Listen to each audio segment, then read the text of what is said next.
I'm good. How are you? I'm pretty good. Thanks for coming. Are you a Muslim? I am. Awesome. What would you like to ask or contribute or bring up?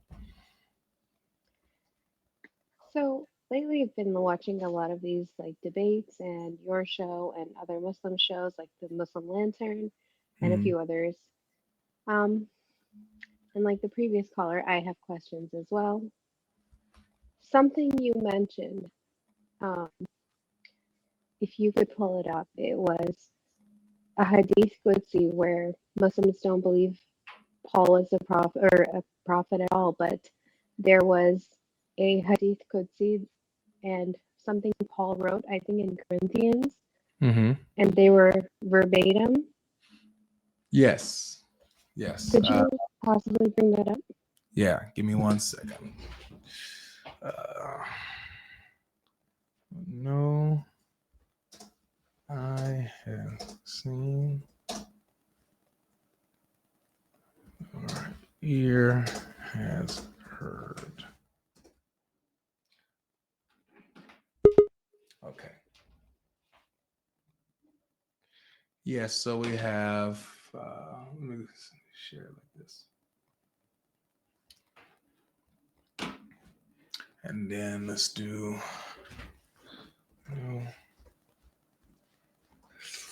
No, I have seen Bible verse.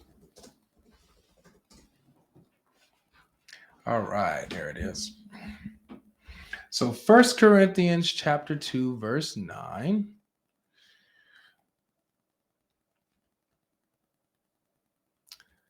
First Corinthians chapter number 2, verse 9. And then we got Sahih Bukhari 7498. Now I'm gonna put it on the screen so we can all look at it.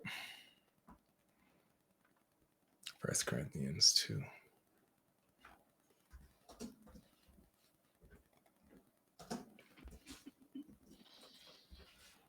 All right.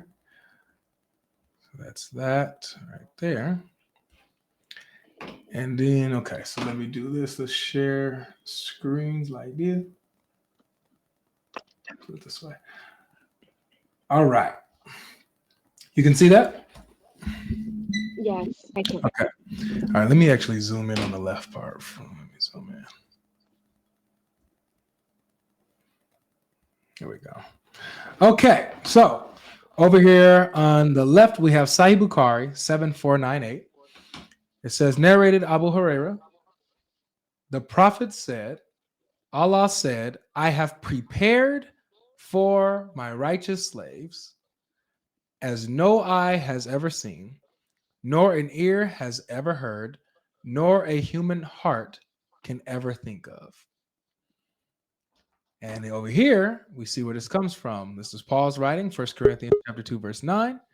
He says, but as it is written, what no eye has seen, nor ear heard, nor the heart of man imagined, what God has prepared for those who love him. Oh, okay. I'm gonna screenshot.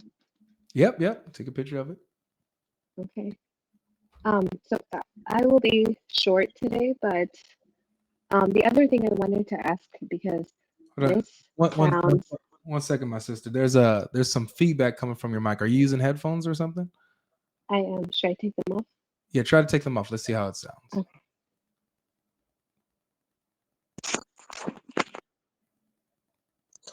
Is that better? Say something else. Is that better?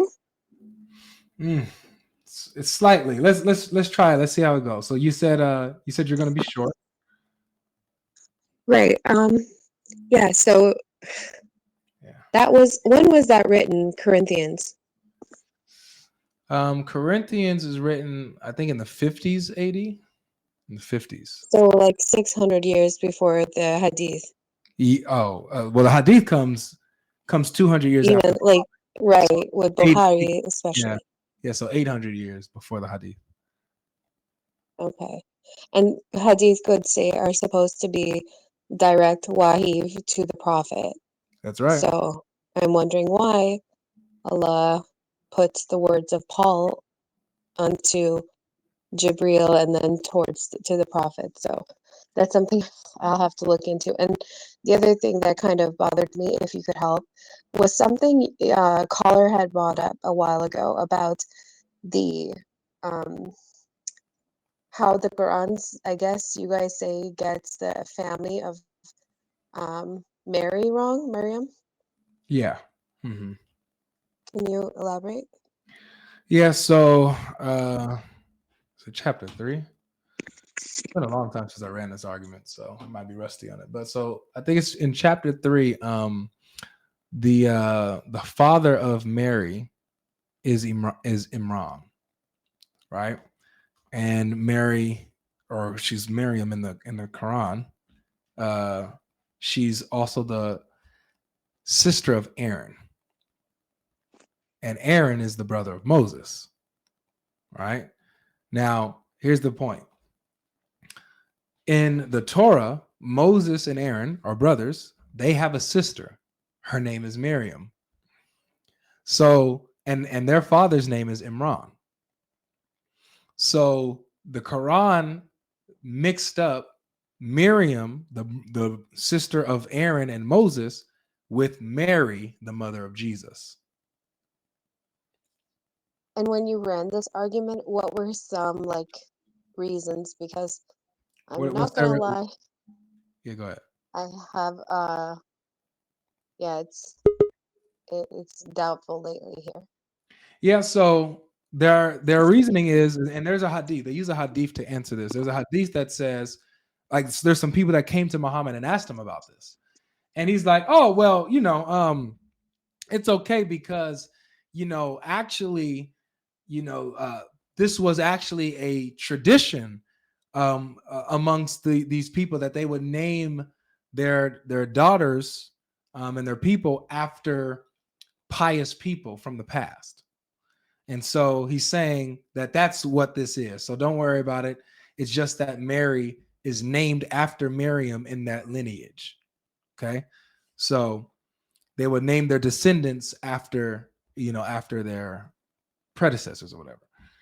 However, here's the problem. One, this doesn't exist in Jewish culture. That never was the case. Two, Mary is not of the tribe of Levi. She's of the tribe of Judah. So she's not a descendant of Aaron. She's not a descendant of Aaron. So to call her the sister of Aaron is misplaced because she's not of his lineage, Mhm. right? So his argument is they'll name the descendants after, predecessors or people in their line. Mary's not of that line. So that doesn't work. Usually, actually, they'll be daughters of that set of said person. If they're in that lineage, she would be a daughter of Aaron, not a sister of Aaron. So that's how the Jewish culture goes, and you'll see this in the Bible. They're daughters of this person or sons of this person because they're of that same line. They're descendants of this person in that line, Not sister or brother. not sister or brother. No. Right. That's what I seem to notice too. So Yeah. yeah. Sons of Israel. That's the only Mhm. time I can see something like that. But Yep. when you call a specific person, her name, like sister of or daughter of, and you Hmm. get those people completely wrong. And another thing, I have some Jewish friends and Christian friends, and I asked them, do you guys worship your rabbis and your monks? And they just kind of looked at me like I was crazy. Yes. Yeah. So obviously, no. Christians and Jews, they never worship the rabbis and monks. However, like the Muslims will explain this by saying that the rabbis and monks would Would change God's change law. God's law. Oh, now I hear echo. Now I hear echo. Okay, sorry. Can you hear? Testing, testing. Is Okay, it we're good. better? Yeah, we're good again.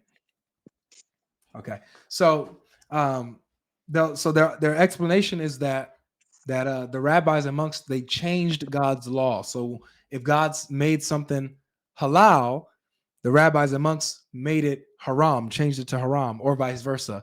If God's made it haram or forbidden, they changed it to it being halal, permissible.